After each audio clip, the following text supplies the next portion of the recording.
and welcome back to the Striha Sports Podcast. I'm your host, Parker Striha, and on today's episode, we are going to be doing my first ever 2-round NFL mock draft. I'm by no means professional, but I do love talking about sports, so thank you for joining me.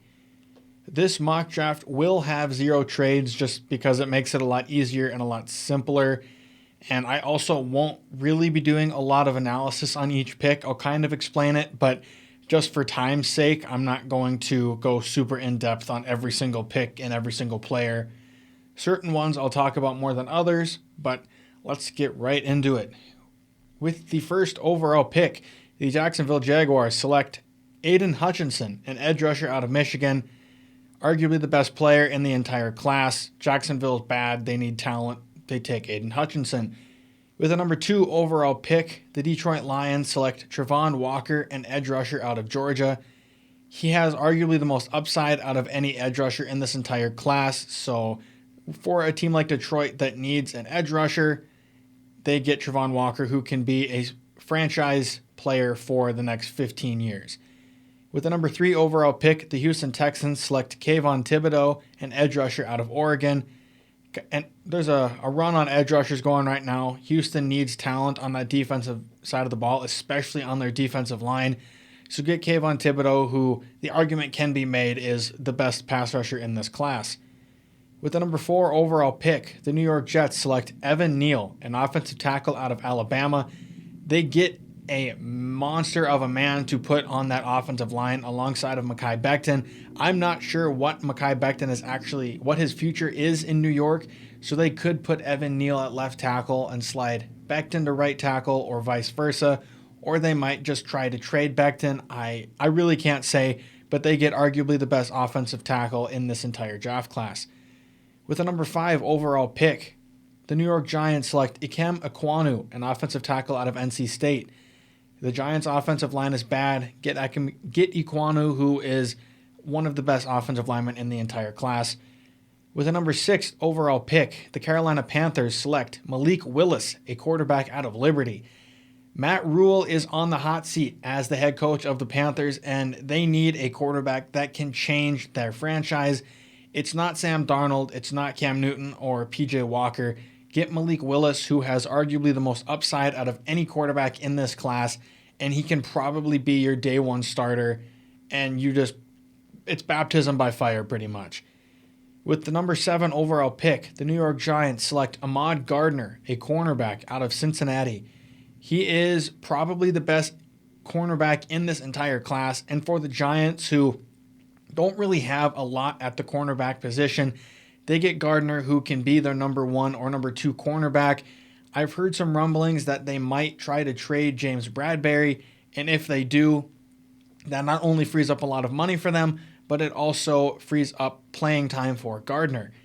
With the number 8 overall pick, the Atlanta Falcons select Garrett Wilson, a wide receiver out of Ohio State. He is arguably the best wide receiver in this entire class, and Atlanta needs wide receiver, as simple as that. With the number 9 overall pick, the Seattle Seahawks select Kenny Pickett, a quarterback out of Pittsburgh.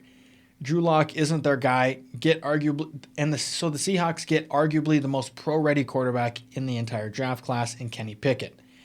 With the number 10 overall pick, the New York Jets select Jermaine Johnson, an edge rusher out of Florida State.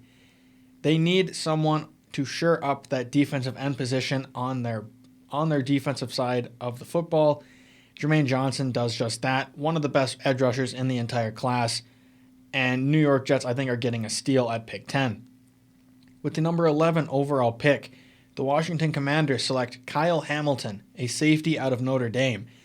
He can play linebacker or safety for them. I don't really know where they'll play him, but his athletic upside and he is one of the best players in this entire draft class.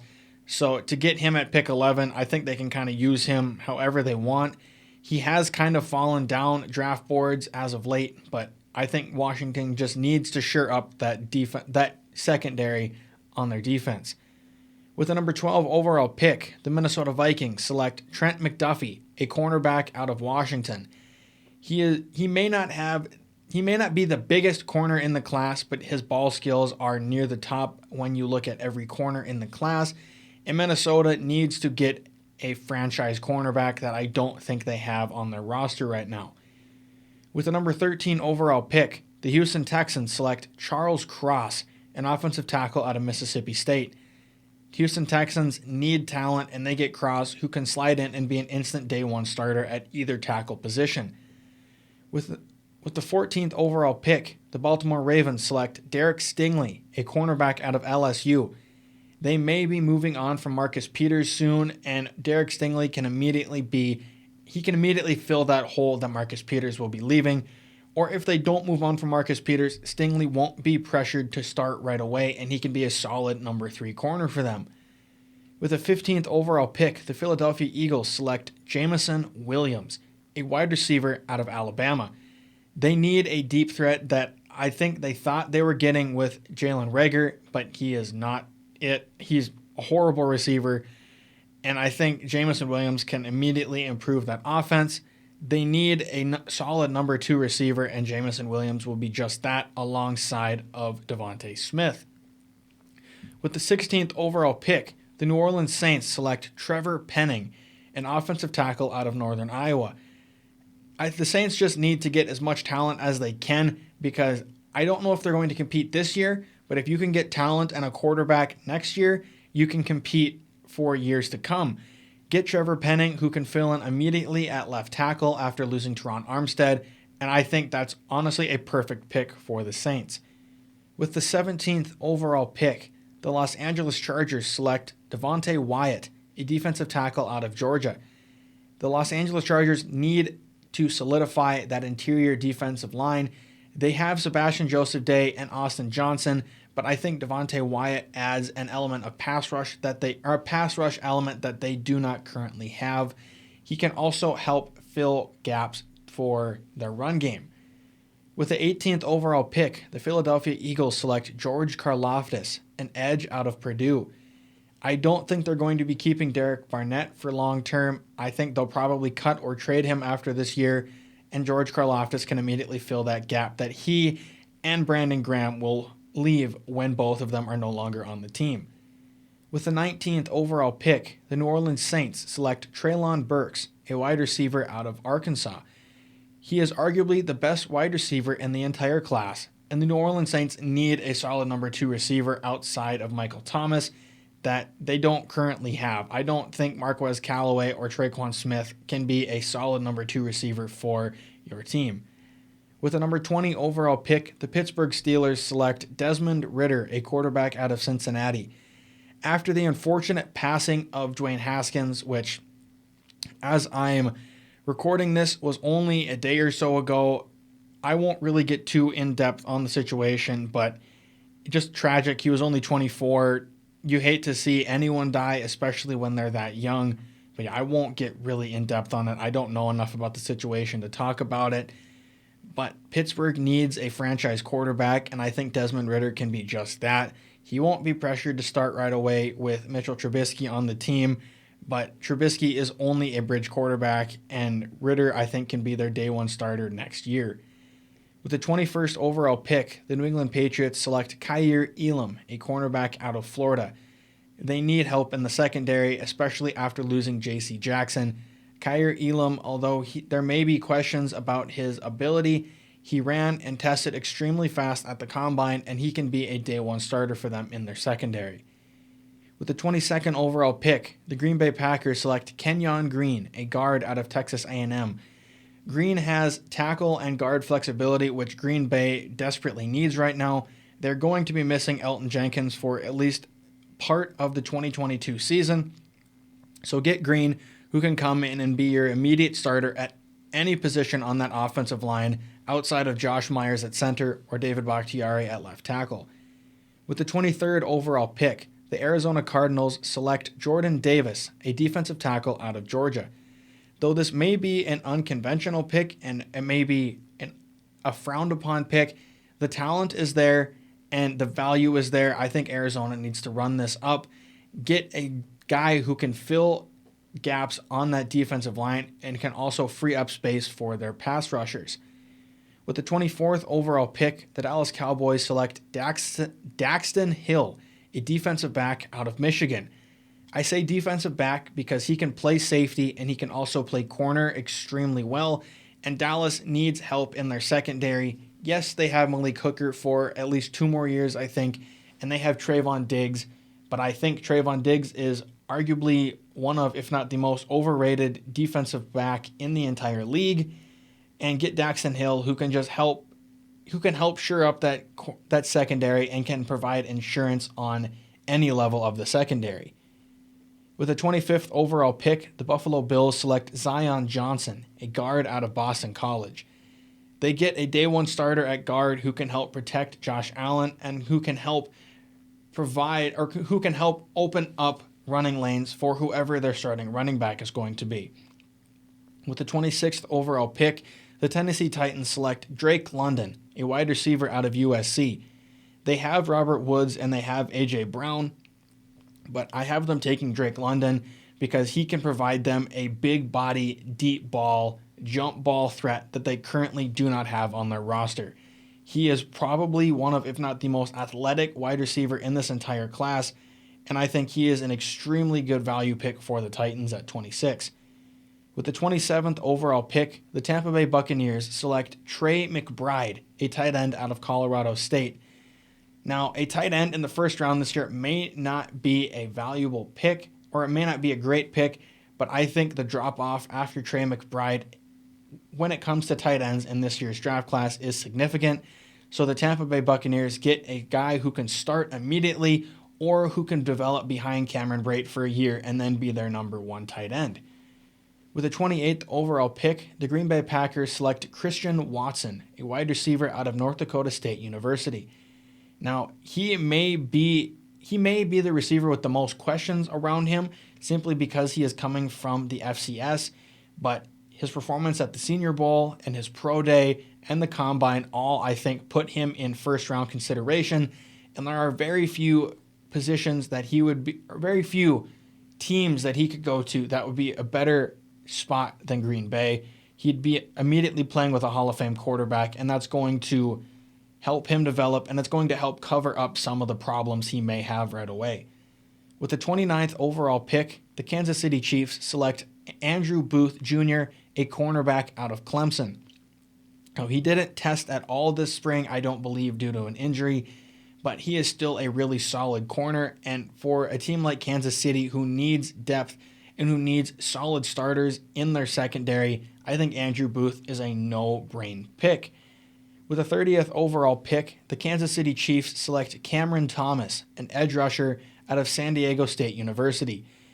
He may not be talked about like guys like Aiden Hutchinson or Travon Walker, but I think he's an extremely solid edge rusher, and Kansas City just needs to bolster up that defensive line. I don't really like what they have for edge rushers right now, and Cameron Thomas can be a day one starter for them. With the 31st overall pick, the Cincinnati Bengals select Tyler Linderbaum, a center out of Iowa. Now, they did sign Ted Karras, who was most likely going to be their starting center, but Tyler Linderbaum is the best center in this entire draft and could be considered the best interior lineman in this draft. So Cincinnati gets their center of the future who can develop alongside of Joe Burrow. And with the 32nd pick, the Detroit Lions select Devin Lloyd, a linebacker out of Utah. I think they just take him while he is available because they could easily miss out on him. He is arguably the best linebacker in the entire class, and Detroit just needs talent as of right now. Moving on to round 2. With the 33rd overall pick, the Jacksonville Jaguars select Jaquan Brisker, a safety out of Penn State. The Jaguars' safety room is awful, so get arguably one of the best safeties in this class, and he can probably be a day one starter for a team that isn't going to compete for a while. With the 34th overall pick, the Detroit Lions select Chris Olave, a wide receiver out of Ohio State. Now, he could easily be a first-round pick at the wide receiver position, but I have him falling to pick 34 in Detroit. He would easily be their number 2 or number 1 or number 2 receiver right away, depending on how you view Amon-Ra St. Brown. But either way, he would be an immediate starter for Detroit, who isn't going to be competing right now. With the 35th overall pick, the New York Jets select Nakobe Dean, a linebacker out of Georgia. Now, he would probably be their best linebacker immediately. I know they have CJ Mosley, but he hasn't been great for a couple years. So I think Nakobe Dean would step in and he would be an immediate starter for that Jets defense. With the 36th overall pick, the New York Giants select Boye Mafe, an edge rusher out of Minnesota.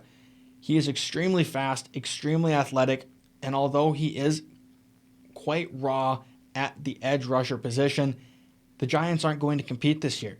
So they can throw him out there sort of like a baptism by fire thing, and he can play right away and he can develop. He can develop alongside Azeez Ojulari, and they would have one of the most athletic young pass rushing duos that would also be extremely fun to say their names. With a 37th overall pick, the Houston Texans select Lewis Cine, a safety out of Georgia. Houston needs talent, especially after losing Justin Reed. That safety room is extremely poor, so get Cine, who is a hard hitter, great in coverage, and will be a day one starter.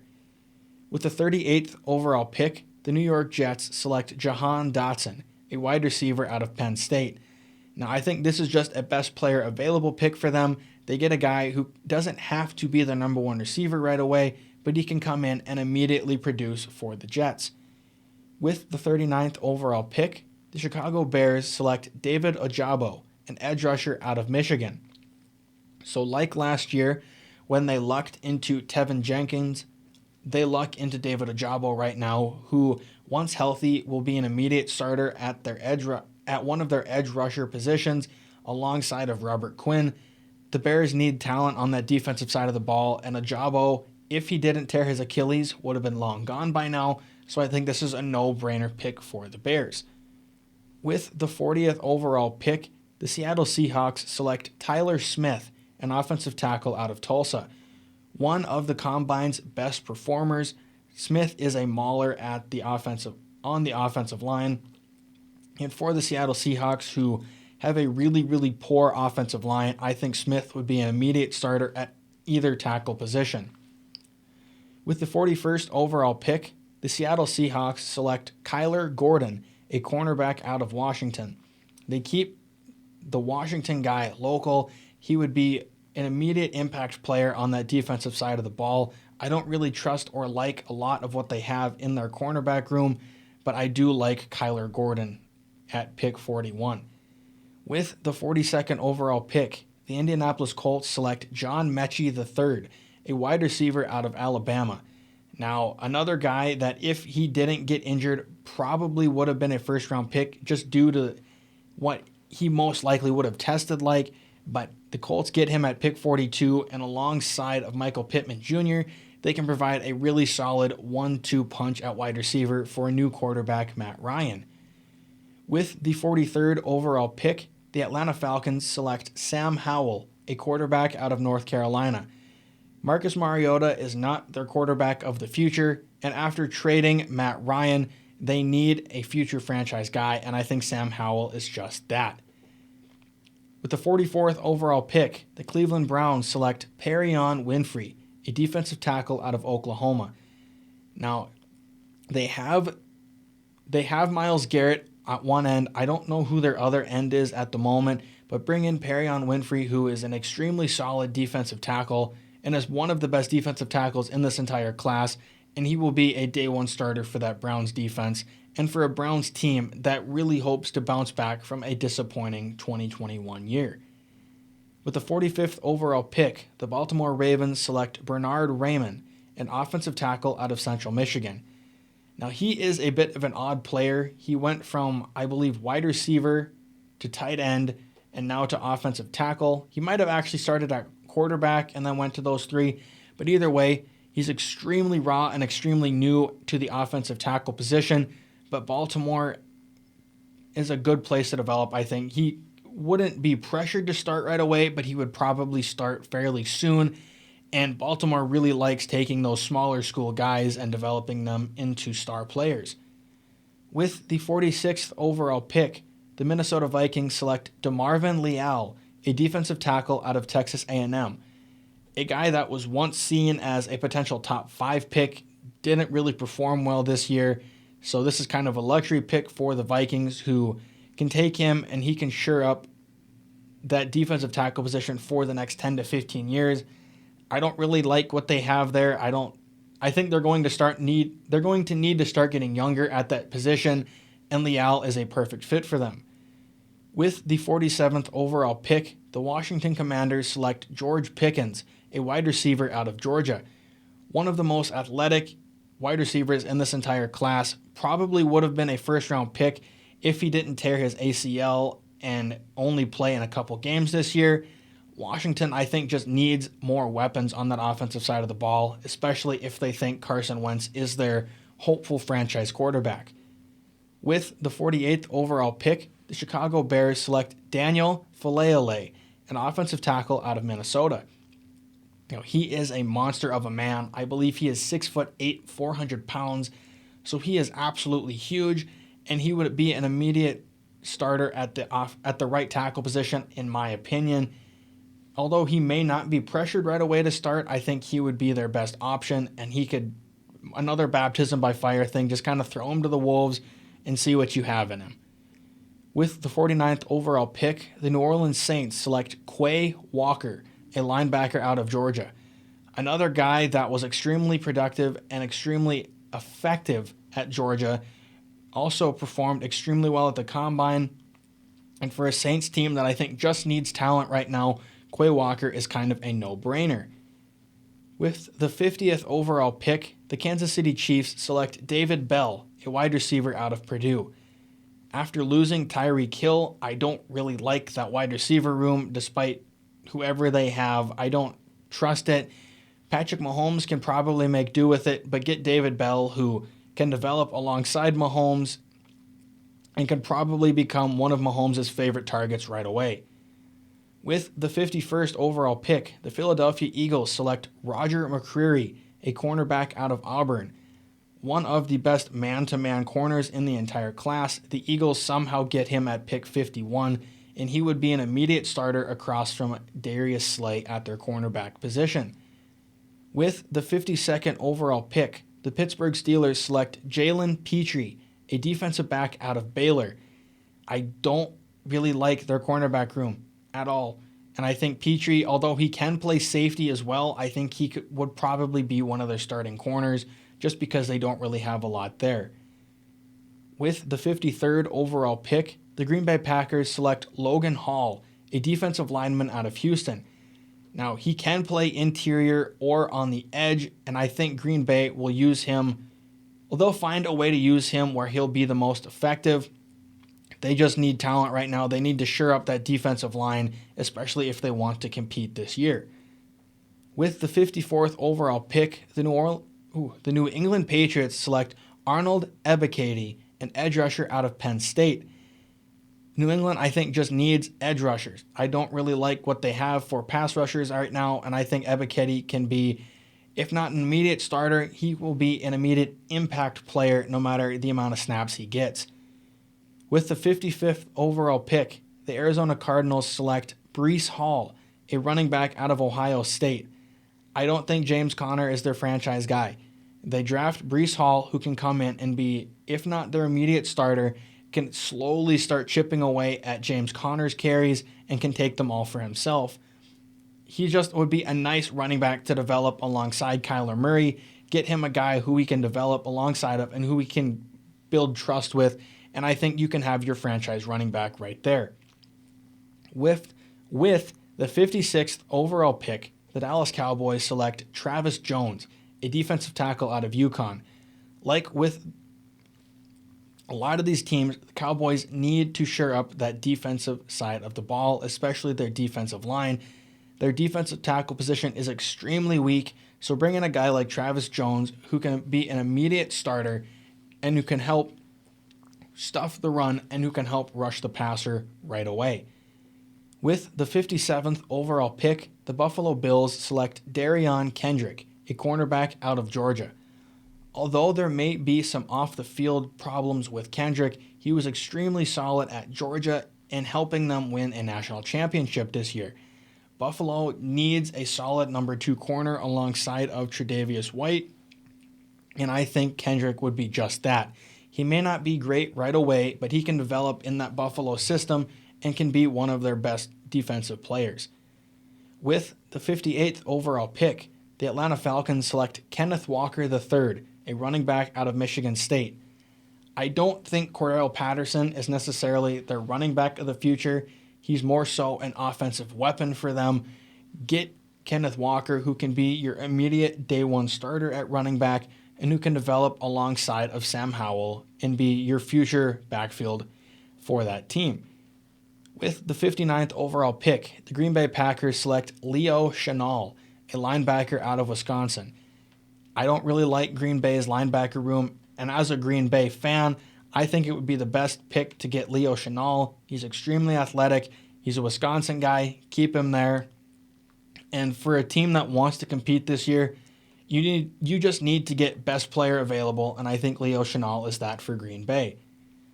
With the 60th overall pick, the Tampa Bay Buccaneers select Nicholas Petit-Frere, an offensive tackle out of Ohio State. Donovan Smith is getting old, and he's not necessarily a great left tackle. Petit-Frere can slide in eventually and be that starting left tackle for Tom Brady or whoever that quarterback is going to be in the future.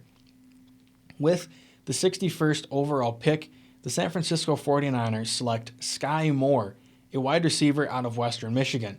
Now, I don't know a lot about Sky Moore, but I think San Francisco just needs help at the wide receiver position. There's talks that they might trade Brandon Ayuk, and stuff has been coming out recently about Deebo Samuel potentially wanting out. And I think if either of those happen, they need a guy like Sky Moore who can come in and be an immediate starter. With the 62nd overall pick, the Kansas City Chiefs select Chad Muma, a linebacker out of Wyoming. Like with their first 2 picks, the Kansas City Chiefs get another guy who can come in and be an immediate impact player on that defense that really, really needs help at all levels. With the 63rd overall pick, the Cincinnati Bengals select Isaiah Likely, a tight end out of Coastal Carolina. Now, he is one of the best tight ends in this class and is probably the second best after Trey McBride. Cincinnati needs a franchise tight end, and I don't think Hayden Hurst is that guy. So get Isaiah Likely, who doesn't have to start right away, but can see the field in short periods of time at different points of the game. He doesn't need to play a lot, but he can slowly develop and build trust and chemistry with Joe Burrow. And with the 64th overall pick, the Denver Broncos select Darian Beavers, a linebacker out of Cincinnati. Another guy who tested extremely well this year. He goes to Denver, and Denver is a team that I think just needs help at the linebacker position. I don't really trust what they have, so get Beavers who can develop and doesn't have to be a day one starter, but he can develop in that defense and can hopefully be your franchise guy. As always, I'm your host, Parker Striha, and this has been the Striha Sports Podcast. Our random sport fact of the day is that the shortest player in NBA history was Muggsy Bogues, who stood at only 5'3". As always, thank you for tuning in, and don't forget to hit that notification bell for whenever a new video gets posted.